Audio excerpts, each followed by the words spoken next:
आम खातार सीएम किसान टंका कहीं जमा है ना भाई टंका आमको मिलिବ कि नहीं जहाँ आम भिडियो जानिबा।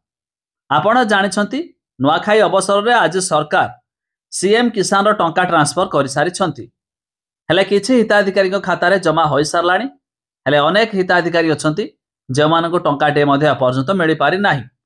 तो भिडियो आम जानिबा शेष पर्यंत देखंतु। ता पूर्व वीडियो को लाइक करंतु, सब्सक्राइब करनथिले एवं सब्सक्राइब कर पाखर थिबा घंटी चिन्ह को दबाई दिंतु।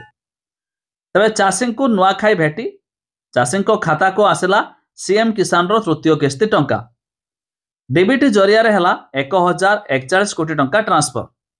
मुख्यमंत्री मोहन चरण माझी चाषी अकाउंट को सीएम किसान टंका पठाई। तबे 51,54,115 चाषी उपकृत होइछंती। एही अवसर में मुख्यमंत्री यह भी कहते चाषी पंजीकरण अवधि बढ़िबो। हेले एठी जानि रखंतु अनेक हिताधिकारी अछंती जो मानको टंका आसिला नाही।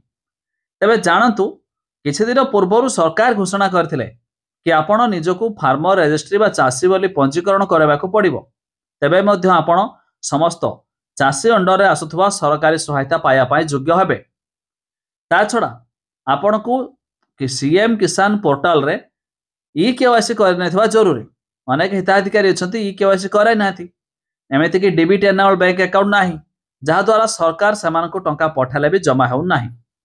तमिति कि आउ एक बड़ कथा कि सरकार जो आज टंका पठाइले आज समस्त को मिले बोली कथा नुहे, गोटे दिन समय भी एथिपाई लागि पारे। तबे आपण भी चाहिले आ गोटे दिन वेट करी देखंतु आपण को अकाउंट रे मध्ये जमा हो जाई पारे। किंतु जेमिति कि कहली आपण फार्मर रजिस्ट्री निहाती भाव में कराई दिंतु, टंका पाई जिवे। एमिति कि पूर्व थर सरकार जो द्वितीय किस्ती देथिले अनेक भूमिहीन हिताधिकारी पैसा पाइथिले। तेणुकरी एथर आपण को आसे भी पारे न आसे भी पारे जो माने फार्मर रजिस्ट्री न करिथिबे। तेबे अधिक जानिया पई वेबसाइट लिंक आमे डिस्क्रिप्शन ले देइछु, जाई मध्ये चेक कराई दियंतु।